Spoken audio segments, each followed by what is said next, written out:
Hello everyone, welcome back into this channel, and now let's make the background of your photo being black and white but keep the subject colorful only with the Snapseed on mobile phone. So you just need to open the Snapseed on your mobile phone, and then you just need to tap it to open it.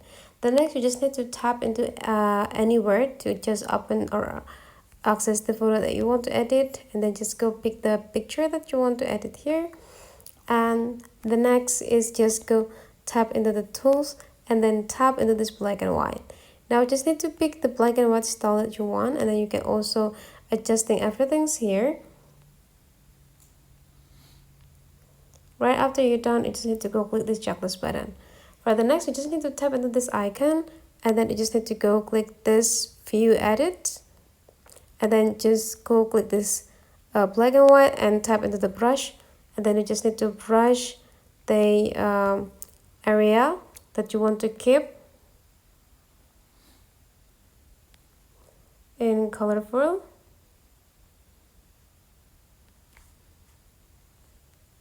Perfect. And then you just need to go see the result. Right after you're done, go this checklist button, and then you're done.